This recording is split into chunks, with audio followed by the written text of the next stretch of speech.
All right, it's Coach Cooper again, and here we are for another portfolio update. So what I need you to do is I need you to go to Clever. I need you to pull up your portfolio using new Google Sites, and of course we're always going to do that to start out with. What this video is primarily going to be is just an overview of where you kind of approximately should be at. Some of the stuff you will see you have not done, and some of the stuff you will see that I am behind on taking pictures of. And I forgot my journal, so you're going to see me update this in class tomorrow. But I will remind you that if you always go to the classwork section of Google Classroom for your academic period and go down to portfolio example and click on that, you will always see my portfolio as an example for you to model what is supposed to be in there. So always check for updates on that. All right, so let's get started. Actually, I'll do it from the audience point of view. I'll do it from the example point of view. So you should have your About Me section almost complete. I'm not sure if I'm going to add anything else for this section or not, but to date we haven't added anything else. So this should have everything which was reviewed in a previous video and has and will be graded in your portfolio checkpoint.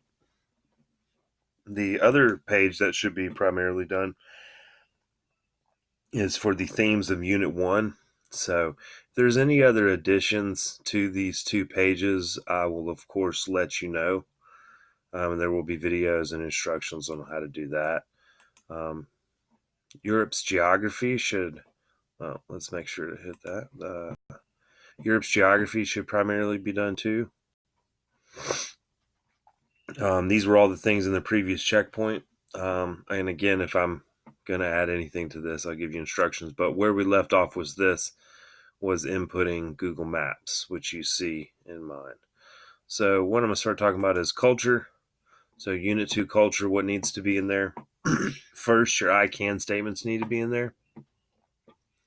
You get your I can statements from the standards. So going back to Google Classroom, Unit 2 standards is right here under the heading of portfolio.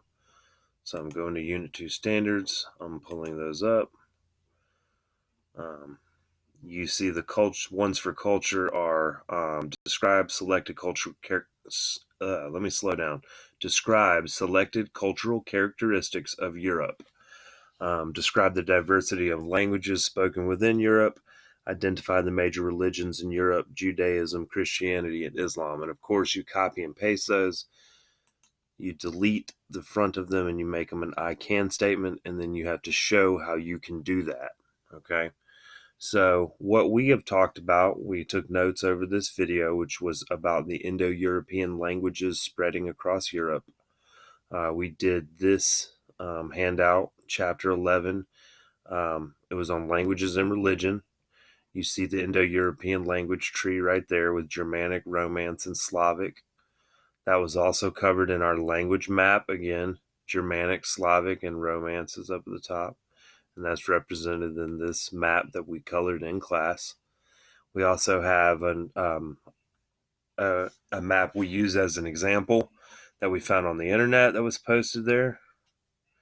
And for religions, all I have is the back side of that chapter 11 sheet where we talked about Judaism, Christianity, Islam. Other things that will be added are going to be our bubble maps about religion, and of course the final projects that you have that are due on Friday about a selected religion of your choice and basically the who, what, when, where, how, and whys of that religion. So again, if you don't have that or you're wondering where to go next, check my portfolio, which is linked in Google Classroom, because I'm going to update this tomorrow in class, and there will be other artifacts for culture. For history, basically, we're doing closed notes currently, so those will be added at some point. We have the video geography of the world, Europe, the people. We have that video we watched. So I'm going to make some other videos about how to do the digital maps for Europe, but we're going to make some digital maps explaining the political boundaries of the empires of Europe during World War One. We're also going to make some digital maps showing who was allies to whom during World War One. So I will have a video soon about that. And we have not talked about World War II at all yet, but when we do, there will be videos about that. So that basically covers everything so far to date. So tomorrow in class, which I think will be the 24th, um, you need to be updating and paying attention to the link of where my example is so that we can be on the same pace about keeping in time with updating our portfolios.